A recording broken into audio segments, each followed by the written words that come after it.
पालकमंत्री राज्याचे उपमुख्यमंत्री असं म्हणतायत की त्या बोरच्या आमदाराला साधं बस स्टँड नाही बांधता आलं, त्याने कशाला कामधंदे करायचे आणि कशाला आमदारक्या लढवायच्या, झोपा काढतो का आमदार म्हणले.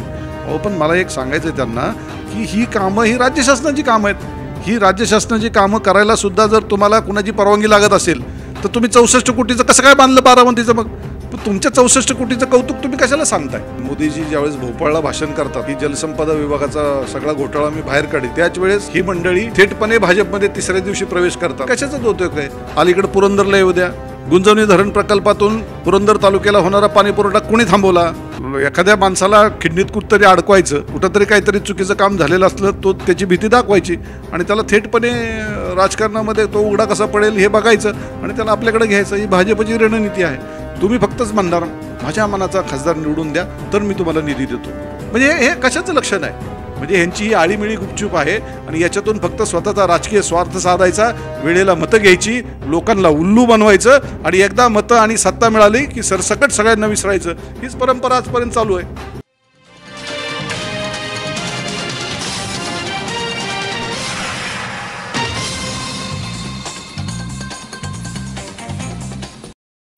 नमस्कार, मी ऋषिकेश शेलार. आपण पाहताय स्टार महाराष्ट्र न्यूज. धडक बेधडक या विशेष निवडणूक स्पेशल या रणांगणामध्ये तुमच्या सगळ्यांचं स्वागत. आज आपल्यासोबत आहेत बारामती लोकसभा मतदारसंघाचे ओबीसी बहुजन पार्टीचे अधिकृत उमेदवार महेशजी भागवत.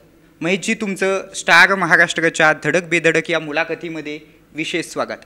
महेशजी, माझा तुम्हाला पहिलाच प्रश्न राहील, तुम्ही प्रस्थापित घराणेशाही विरुद्ध उभे राहताय, काय वाटतं या मागचं नेमकं तुमचं उद्दिष्ट काय?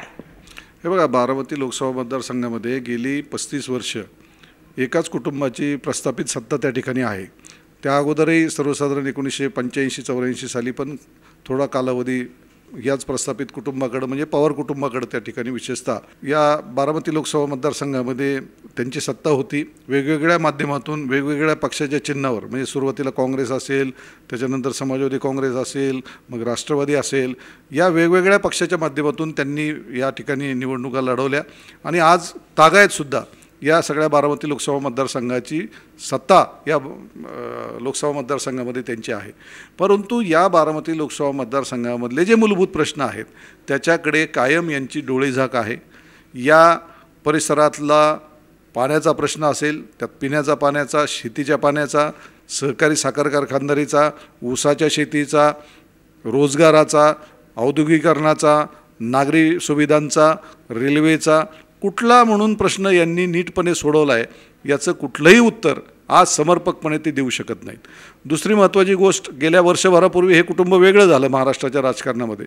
ठीक आहे, प्रत्येक कुटुंबामध्ये वाद असतो, त्यांच्याही झाला असेल तर त्याच्यावर आपलं काही ऑब्जेक्शन असायचं काही कारण नाही. प्रत्येकाला राजकीय ईर्ष्या, इच्छाशक्ती ही असते आणि त्यांना त्याच्यामध्ये काही, मला तरी त्याच्यामध्ये काही वागू वाटत नाही. परंतु या बारामती लोकसभा मतदारसंघामध्ये फक्त आपलीच सत्ता राहिली पाहिजे म्हणून जे काही राजकीय नाट्य या ठिकाणी करण्यात येत होतं, राजकीय कुलंगड्या करण्यात येत होत्या, त्या सगळ्या गोष्टींना तोंड देण्यासाठी आणि या बाबतीमध्ये जनतेची जी खरी भावना आहे की या मूलभूत प्रश्नांपासून पळ काढून घरगुती कौटुंबिक वादावर ही निवडणूक आणण्याचा प्रयत्न प्रस्थापित मंडळी करतायत. तुम्हाला असं म्हणायचं आहे का की फक्त बारामतीचं इस्टी स्टँड रेल्वे म्हणा किंवा आपलं विमानतळासारखं करून, एअरपोर्टसारखं करून बारामतीचा विकास झाला आहे असं दाखवतात का पवार? काय म्हणायचं आहे तुम्हाला? हे बघा, 64 कोटीचं इस्टिमेट असलेलं, अंदाजपत्रक असलेलं एक भलं मोठं एरोड्रीमसारखं, एअरपोर्टसारखं त्यांनी बसस्थानक तिथं बांधलं. आमची त्याला अजिबात हरकत नाही. या देशामध्ये अशाच पद्धतीनं इन्फ्रास्ट्रक्चर उभं राहिलं पाहिजे, याच्यामध्ये कुणाचंही दुमत असण्याचं कारण नाही. आपण आज या पाटस गावामध्ये आहोत, आपण दौंडला जा, आपण भोरला जा, आपण सासवडला जा. आज तर सांगता सभेची, भोरच्या सांगता सभेमध्ये आज या जिल्ह्याचे 25 वर्ष पालकमंत्रीपद असलेले, त्यातल्या त्यात अर्थ खातं गेली 12 वर्ष सांभाळणारे, या जिल्ह्याचे पालकमंत्री राज्याचे उपमुख्यमंत्री असं म्हणतायत की त्या बोरच्या आमदाराला साधं बस स्टँड नाही बांधता आलं, त्याने कशाला कामधंदे करायचे आणि कशाला आमदारक्या लढवायच्या, झोपा काढतो का आमदार म्हणले. अहो पण मला एक सांगायचं आहे त्यांना की ही कामं ही राज्य शासनाची कामं आहेत. ही राज्य शासनाची कामं करायला सुद्धा जर तुम्हाला कुणाची परवानगी लागत असेल तर तुम्ही 64 कोटीचं कसं काय बांधलं बारामतीचं? मग का तुम्ही फक्त बारामती पुरते पालकमंत्री आहात? 64 कोटीपैकी 64 ठिकाणी या बारामती लोकसभा मतदारसंघाचाच आपण विचार करू, 64 अशी ठिकाणं अशी आहेत की ज्या ठिकाणी आजही उघड्यावर लोक त्या ठिकाणी प्रातर्विधी करत असतात, उघड्यावर त्या ठिकाणी STची वाट बघत असतात. आज आपल्या चौफुलं असेल, पाटस असेल, यवत असेल, उरळी असेल, या सगळ्या परिसरामध्ये अगदी वाघापूर चौफुला असेल, जी जी काही छोटी म्हणून गाव आहेत, या 64 कोटी 50-50 लाख रुपये जरी दिली असती तर जवळजवळ 130 ठिकाणी चांगली बसस्थानकं, किमान ऊन वारा पाऊस याच्यापासून संरक्षण करण्यासाठीची शेड त्या ठिकाणी उभी राहिली असती. पण तुमच्या 64 कोटीचं कौतुक तुम्ही कशाला सांगताय? तुम्ही असं म्हणता की इंदापूर असेल, भोर असेल किंवा पुरंदर असेल, इथली जी काय अधोगती आहे याला पवारांची सत्ताभोगी जी काय मानसिकता आहे ती जबाबदार आहे असं तुम्ही म्हणता. त्यामागचं नेमकं कारण काय? हे बघा, या 2-3 गोष्टींसाठी यांना सत्ता लागते. एक, आत्तापर्यंत आपल्याला माहिती आहे की मोदीजी ज्यावेळेस भोपाळला भाषण करतात की जलसंपदा विभागाचा सगळा घोटाळा मी बाहेर काढीन, त्याच वेळेस ही मंडळी थेटपणे भाजपमध्ये तिसऱ्या दिवशी प्रवेश करतात. हे कशाचं होतं काय? हे सगळ्या महाराष्ट्राला माहिती आहे आणि सगळा महाराष्ट्र त्याच्यावर उद्या मतदान करणार आहे. ही झाली पहिली बाब. परंतु परिवाराकडे सत्ता राहिली पाहिजे, आत्तापर्यंतचा उद्दिष्टच ते राहिलेलं आहे की बारामती लोकसभा मतदारसंघामध्ये ॲडजस्टमेंट करून काही सत्ता मिळवायच्या, ॲडजस्टमेंट करून समोरच्या उमेदवाऱ्या निर्माण करायच्या आणि त्या उमेदवाऱ्या साध्या सोप्या सरळ करून आपली निवडणूक लढवायची आणि बाले किल्ला बारामती आहे हे सिद्ध करायचं. हे आत्तापर्यंतचं त्यांचं राजकारण आहे. त्याच्यापेक्षा वेगळं काय चाललं आहे बारामती लोकसभा मतदारसंघामध्ये? मध्यंतरी तुमची एक अशी पोस्ट आली होती की बारामती जी आहे किंवा तुमची एक पोस्ट चर्चेत होती ती म्हणजे भाजप भीती दाखवून आणि पवार घराणं किंवा राष्ट्रवादी म्हणा हे लोकांना विकासापासून वंचित ठेवून लोकांची पिळवणूक करतायत का असं तुम्ही सवाल उपस्थित केला होता. त्यामागचं नेमका काय तुमचा हेतू आहे? हे बघा, आपण भोरपासून सुरुवात करू. भोरमध्ये इंडस्ट्रीयल एरिया आहे. ती इंडस्ट्रियल एरिया डेव्हलप होऊ न देण्यासाठी कुणी काम केलं? भोरचं जाऊ द्या, अलीकडे पुरंदरला येऊ द्या, गुंजवणी धरण प्रकल्पातून पुरंदर तालुक्याला होणारा पाणी पुरवठा कुणी थांबवला? तिकडून अलीकडे बारामती तालुक्यात आपण येऊया. बारामती तालुक्यातली 46 गावं आहेत, सुपपरगणा आणि त्याच्या परिसरातली गावं आहे, मोरगाव आणि त्याच्या परिसरातली गावं आहे. देशातलं सर्वात मोठं तीर्थक्षेत्र जेजुरी आहे, दुसरं तीर्थक्षेत्र मोरगाव आहे.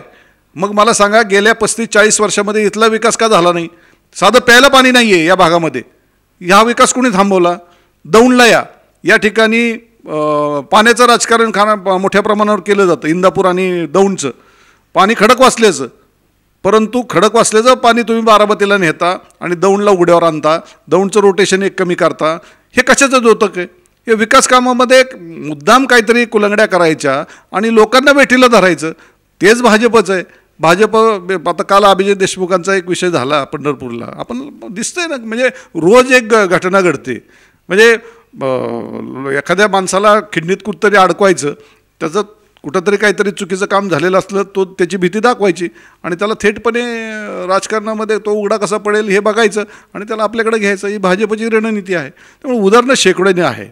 म्हणजे असं काही नाही की उदाहरणाची त्याच्यामध्ये काही हे नाही आहे. अगदी खडकवासल्याचं तुम्ही उदाहरण घ्या की त्या ठिकाणी अनियमित बांधकामं आहेत किंवा परवानगी घेऊन बांधकामं बांधलेली नाहीत, म्हणून तिप्पट कर आकारणी या ठिकाणी होते. आज 1 लाख रुपये कर असेल तर 3-3 लाख रुपये भरावा लागतो. 3 लाख भरला नाही तर त्याच्या 18% व्याज लागतं आणि ते चक्रवाढ व्याजाने लागतं. काही काही लोकांना 15-15, 20-20, 25-25 लाखाच्या नोटिसा त्या ठिकाणी आहेत. जवळजवळ 35,000 खातेदार असे आहेत की त्यांना त्या ठिकाणी त्यांची घरं पाडण्याच्या नोटिसा महानगरपालिकेने दिलेल्या आहेत. आत्ता उपमुख्यमंत्री त्या ठिकाणी जाऊन सांगतायत, सुप्रियाताई त्या ठिकाणी जाऊन सांगतायत की या ज्या वसुल्या आहेत त्या आम्ही आत्ता थांबवण्याचे आदेश दिलेले आहेत. पण हे अधिकार आहेत का? याचं काही GR आहे का? याची काही अधिकृत घोषणा झालेली आहे का? याबाबतीत काही शासन निर्णय झाला आहे का? मी आज या पत्रकार परिषदेमध्ये जाहीरपणे त्यांना विचारतो की या बाबतीमध्ये कुठलाही एक ओळीचा जर GR शासन निर्णय जर त्यांनी काढलेला असेल तर तो खडकवासल्याच्या जनतेसमोर त्यांनी मांडावा.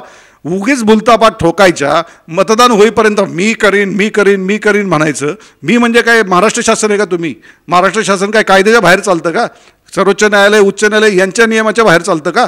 की हे फक्त त्यांना विचारूनच सगळं सरकार चालतं अशा थाटात हे सगळं चालले. 5 वर्षाची सत्ता असते.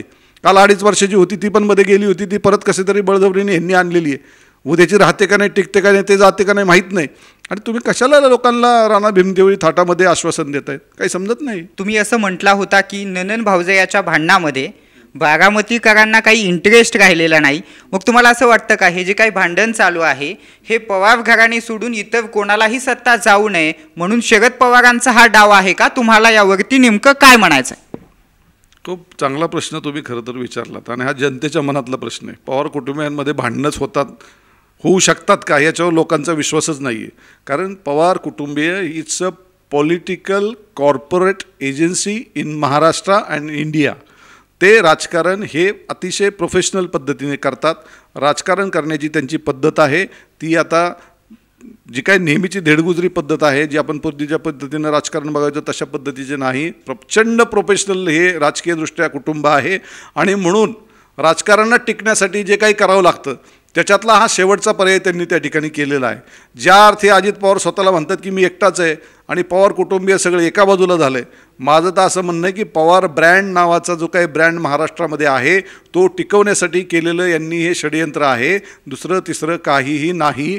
आज ना उद्या ना परवा हे परत पवार कुटुंबीय एकत्र येणारच आहे. पहाटेचा शपथविधी आज जर शरद पवार साहेब म्हणतात की अजित पवारांनी मला न विचारता आणि मला न विश्वासात घेता घेतलेला निर्णय, तर मग महिन्या दीड महिन्यांनी अजितदादा परत पक्षात येतात आणि या राज्याचे पुन्हा उपमुख्यमंत्री होतात. हे कशाचं येतो काय? त्याच्यामुळे उद्या समजा ही खासदारकीची निवडणूक झाल्यानंतर उद्या जर परत मोदी सरकार आलं किंवा इकडं इंडी सरकार आलं तर इकडचे तिकडं तिकडचे तिकडं पवार जायला 2 मिनटंसुद्धा वेळ लागणार नाही. त्यांना फक्त काय या जहाजातला पाय त्या जहाजात टाकायचा आणि त्या जहाजातला पाय या जहाजात टाकून जे बुडणारं जहाज आहे ते सोडायचं, एवढंच फक्त विषय आहे. सुप्रिया सुळे असं म्हणतात की मोठी भाऊजाई जी आहे ती आईसारखी असते आणि जर त्या सुनेत्रा पवारांना जर ते आई मानतात तर आईच्या विरोधात निवडणूक का लढवतात? तुम्हाला काय वाटतं? नाही, त्यांनी कुणाच्या विरोधात निवडणुका लढवाव्या नाही लढवायचं आम्हाला काही त्याच्याशी देणं घेणं नाही आहे. मुळात त्यांनी निवडणुकाच आता लढवायचं बंद करावं आणि इतरांना इतर तालुक्यांना त्या ठिकाणी संधी द्यावी. आत्ता बोलत असताना दौंडलाच त्यांची सांगता सभा झाली.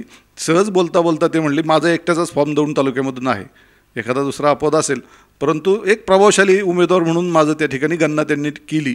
ते म्हणले तुमच्या दौंड तालुक्यातून आमदार खासदार होऊ शकतो का? म्हणजे दौंड तालुक्याने खासदार व्हायचं नाही, दौंड तालुक्यानं त्या ठिकाणी खासदारकीची निवडणूक लढवायची नाही, दौंड तालुक्यातल्या जनतेने स्वतःच्या मनाचा खासदार त्या ठिकाणी निवडून द्यायचा नाही. तुम्ही फक्तच म्हणणार माझ्या मनाचा खासदार निवडून द्या तर मी तुम्हाला निधी देतो. म्हणजे हे कशाचं लक्षण आहे? हे शेवटी तुम्ही असं तुम्ही भासवताय का की माझ्या मताचा खासदार उद्या निवडून जर तुम्ही दिला नाही तर या महाराष्ट्रातला 1 रुपयासुद्धा निधी तुम्हाला मी देणार नाही. अगदी इंदापूरला भाषण करत असताना त्यांनी एकदा एका मेळाव्यामध्ये सांगितलं होतं की बघा विकास कसा होतो कर्जतला जाऊन बघा, विकास कसा होतो बारामतीला बघा, विकास कसा होतो इंदापूरला बघा आणि विकास कसा होत नाही हे दौंडला जाऊन बघा. म्हणजे काय, तुमच्या विरोधातली लोक असतील, तुमच्या विरोधातला मतदार असेल तर तुम्हाला या लोकशाहीने असा काय अधिकार दिला आहे का तिथली विकास कामं थांबवायची म्हणून? आता ते म्हणतात विकास विकास, पण विकास खरं कुठे आहे? विकास दडलाय कुठे? काय वाटतं तुम्हाला? नाही, विकास बारामतीच्या 4 रस्त्यावर दडलेला आहे. दुसरा कुठं विकास होऊ शकत नाही. बारामती सोडून ते विकास करत नाही आणि गेली 35 वर्षे हेच एकमेव धोरण त्यांचं राहिलेलं आहे. जर ते म्हणत असतील की बाबा बारामती सोडून आम्ही विकास आता करणार आहोत तर गेले 35 वर्ष त्यांनी चक्क फसवणूक इतर 5 तालुक्यांची केली आहे का हा सुद्धा प्रश्न त्यांना विचारावा लागेल. मग या बाबतीमध्ये दुसरीसुद्धा विषय आहेत, नुसता हाच विषय नाही. ऊसाच्या दराच्या बाबतीमध्ये सुद्धा ज्या पद्धतीचं राजकारण ही मंडळी करत असतात ते ज्यावेळेस आपण बघतो, एक लक्षात घ्या, ऊसाचा दर 2013 साली अगदी आमच्या भीमापट सहकारी साखर कारखाना जो बंद पडला होता आता तो दुसऱ्या एका खाजगी एजन्सीला चालवायला दिलेला आहे. अर्थात त्याचंही कौतुक तिथं झालं की कशा पद्धतीने किती चांगल्या पद्धतीने आम्ही हा कारखाना विकला. हो, कष्ट मेहनत करून आमचे वडील आहेत, वडापाव खाऊन आणि भेळ खाऊन ह्या साखर कारखान्याच्या इमारतीचा बांधकामाचा पाय आमच्या वडिलांनी रचला आहे, आमच्या मागच्या पिढीने रचला आहे आणि तो कारखाना जर हसत खेळत तुम्ही जर दुसऱ्याला देणार असाल तर हे किती मोठं दुर्दैव आहे. हे आज 400-450 कोटी रुपयाची प्रॉपर्टी तुम्ही बेमालूमपणे त्या ठिकाणी कुणाच्या गळ्यात मारली का तुम्ही तुमच्या खिशात घातली, हा प्रश्न आता लोक विचारणार आहेत.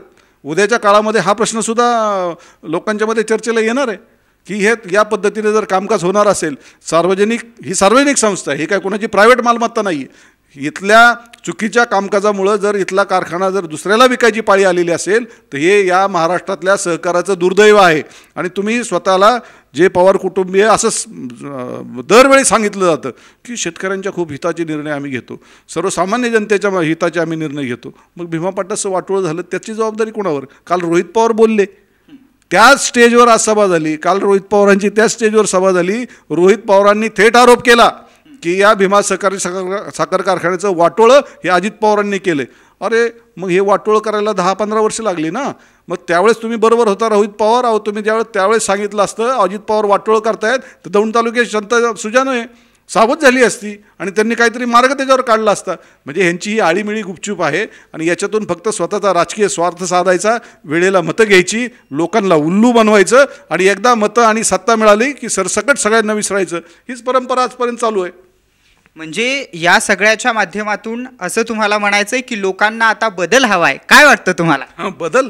अहो लोकांना बदल कधीपासून हवा आहे, परंतु यांची राजकारण करण्याची जी पद्धत आहे ती पद्धत जर विचारात घेतली तर हा बदल कसा होणार नाही, लोकांमध्ये परिवर्तन कसं होणार नाही, लोक कसे उल्लू बनवता येतील आणि स्वतःचा राजकीय स्वार्थ कसा साधता येईल याकडेच यांनी जे लक्ष दिलेलं आहे उद्याच्या काळामध्ये हेच त्यांना अडचणीचं आणणार आहे.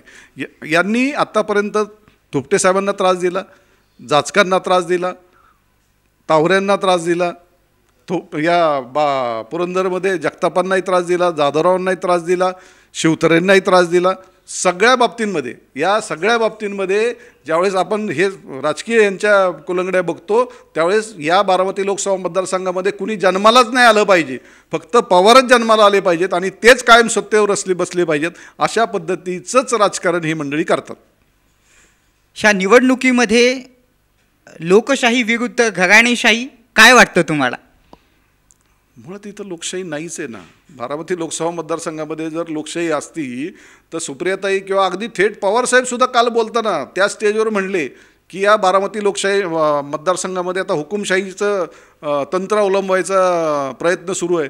आपल्याला आठवत असेल 2014 साली सुपा परगण्याच्या त्या ठिकाणी मासाळवाडी नावाचं गाव आहे, त्या गावामध्ये अजित पवारांनी थेटपणे धमकीच दिली होती, मला मतदान करा नाही तर मी पाणी बंद करीन. म्हणजे त्यावेळेस हे चालत होतं. तुमच्यासाठी मतं मागायला अजित पवार दमबाजी करत होते, ते तुम्हाला चालत होतं. फक्त आता तुमच्या विरोधात अजित पवार गेलेत आणि तुमच्या विरोधात ते दमबाजी करतायत, ते तुम्हाला चालत नाही. म्हणजे हे सोयीचंच राजकारण आहे आणि सोयीच्या पद्धतीनं तर घेण्याचा त्यांचा प्रयत्न आहे आणि ते दिसतंय, सर्वसामान्य जनतेला ते कळतंय, समजतंय आणि त्याचा निर्णय घेण्यासाठी योग्य व्यक्तीची त्यांना गरज होती. कारण शेवटी हा संसद सदस्य निवडण्याचा विषय आहे. हे काय कुठली ग्रामपंचायत नाही, जिल्हा परिषद सदस्य नाही किंवा कुठला काही विषय नाही आहे. या देशाचा संसद सदस्य निवडायचा आहे. त्याच्यामुळं लोकसभेमध्ये जात असताना तो तितक्या कपॅसिटीचा असला पाहिजे, त्या ताकदीचा असला पाहिजे. त्याला धोरण म्हणजे काय, कायदा म्हणजे काय, कायदेमंडळ म्हणजे काय, संविधान म्हणजे काय, तिथली कार्यप्रणाली म्हणजे काय, हे सगळं समजलं पाहिजे. आणि तितका वकूफ असणाऱ्या एका उमेदवाराची खूप गरज या बारामती लोकसभा मतदारसंघामध्ये होती आणि ती गरज माझ्या रूपानं त्या ठिकाणी पूर्ण होते. हे चित्र त्या ठिकाणी गेल्यामुळं एक चांगली उमेदवारी लोकांना त्या ठिकाणी मिळाली आणि लोक त्याचा योग्य आदर करतील अशी माझी भावना आहे. महेशजी, तुम्हाला आणखीन एक महत्त्वाचा या ठिकाणी प्रश्न विचारायचा आहे. तो म्हणजे खरं तर तुम्ही असं म्हणता की बारामती लोकसभा मतदारसंघातील भांडणे म्हणजे नळावरच्या महिलांची भांडणे. म्हणजे एकाच घरातील 2 महिला तिथे पाणी भरण्यासाठी येणार आणि तिथं भांडणं करणार, पण हांडा तर एकाच घरात जाणार. काय म्हणायचं? अगदी बरोबर बोललात तुम्ही. आमच्याकडे आहे ना एका नळाच्या नळावर पाणी भरण्यासाठी ना 2 बायका कायम भांडायच्या. म्हणजे त्यांचं आलं की हंडा कोणाचा ठेवायचं याच्यावरून भांडणं व्हायचे. शेवटी लोक वैतागायचे, म्हणायचे ए बायांनो तुम्ही काय भांडू नका, तुम्ही दोघी स्वतः पहिल्यांदा पाणी भरा मग आम्ही भरतो. आणि अगदी हीच पद्धत आत्ता बारामतीच्या लोकसभा मतदारसंघामध्ये दिसते. हंडे एकाच घरात जाणार आहेत आणि व्यवस्थित पद्धतीने, बेमालूम पद्धतीने या मागच्या रांगेला उल्लू बनवून हंडे दोघी भरून घेणार आहेत आणि स्वतःच्या घरी जाणार आहेत. निश्चितच. आणि तुम्हाला एक महत्त्वाचा या ठिकाणी एक प्रश्न उपस्थित राहतो, तो म्हणजे शरद पवार त्यांच्या हातात ज्यावेळेस सत्ता होती त्यावेळेस त्यांनी कधी मराठा आरक्षणाचा मुद्दा कधीच उपस्थित केला नाही. यावरती तुम्हाला काय म्हणायचं? मराठा आरक्षण हा जो विषय आहे तो पवारसाहेबांनी सोयीने वापरलेला आहे. जेव्हा त्याची गरज होती दुर्लक्ष करण्याची त्यावेळेस त्यांनी सोयीस्करपणे त्याच्याकडे दुर्लक्ष केलं. ज्यावेळेस गरज पडली राजकीयदृष्ट्या ओबीसी कुठंतरी एकत्रित येतोय आणि दुसऱ्या बाजूला जायला कलतोय किंवा जातोय हे बघितलं, त्यामुळे मराठा वोट कुठंतरी एकत्र आलं पाहिजे. म्हणजे आपल्याला सांगायचं सोपं उदाहरण त्याला मध्ये सांगतो की बारामतीला त्या ठिकाणी ST आरक्षणासाठी जवळजवळ 4 ते 5 लाख धनगर समाज त्या ठिकाणी एकत्रित आला होता. बारामती 4 किलोमीटर त्यांच्या घरापासून आहे. ते तिथं गेले नाहीत, साधं सांत्वन करायला किंवा भेटायला सुद्धा गेले नाहीत, परंतु आंतरवलीला 350 किलोमीटरवर या वयातसुद्धा पवारसाहेब गेले आणि मराठा आरक्षणाला पाठिंबा देऊन आले. मग ती वेळ नव्हती का? त्यावेळेस धनगर समाज उन्हातानात त्या ठिकाणी उपोषण करत होता. 10-12 दिवस उपोषण झालं, तुमच्या गावात झालं, मग तिथं तुम्हाला जायला वेळ मिळाला नाही, पण आंतरवालीला मात्र तुम्ही गेलात. लोकांना ह्या लक्षात घ्या. कालसुद्धा बोलताना धनंजय मुंडेंच्या बाबतीमध्ये त्यांनी एक स्टेटमेंट केलं आणि खरं तर मला खूप त्याचा खेद वाटतो की आदरणीय पवारसाहेब हे ज्येष्ठ नेते आहेत, आम्ही सगळे त्यांचा आदर करतो, अख्खा महाराष्ट्र त्यांचा आदर करतो, पण त्यांनी थेटपणे असं बोलावं की एक छोट्या समाजाचा एक छोटा नेता आणि त्याच्याविषयी मला कशाला बोलायला होता. म्हणजे आजसुद्धा जसं अजितदादा म्हणले की दौंड तालुक्याचा तुमचा आमदार होऊ शकतो का? आता आमचे काही निर्लज्ज त्या ठिकाणी जे समोर होते की खिदळले, हसले. जर बारामती लोकसभा मतदारसंघामध्ये दौंडचा खासदार होऊ शकत नाही आणि तुम्ही जर त्याला सपोर्ट करणारा असाल तर हे दौंड तालुक्यातील जनतेचं दुर्दैव आहे की अशा प्रकारचे काही कार्यकर्ते त्या ठिकाणी आहेत की त्यांना दौंडचा खासदार व्हायला सुद्धा नको आहे. आणि अशा पद्धतीचे कार्यकर्ते कुठल्या तोंडाने दौंडच्या विकासाबद्दल त्या ठिकाणी बोलत आहेत. ही मंडळी दर 5 वर्षाला ही पवार कुटुंबियांच्या विरोधात ओरडत असतात की पवारांनी वाटोळ केलं, पवारांनी वाटोळ केलं म्हणून लोकांच्याकडनं मतं घेत असतात. परंतु एकदा मतं घेतल्यानंतर 5 वर्षांनी त्याच पवारांच्या गाडीमध्ये का बसतात याचा सुद्धा आता लोकांना शोध घ्यावा लागेल.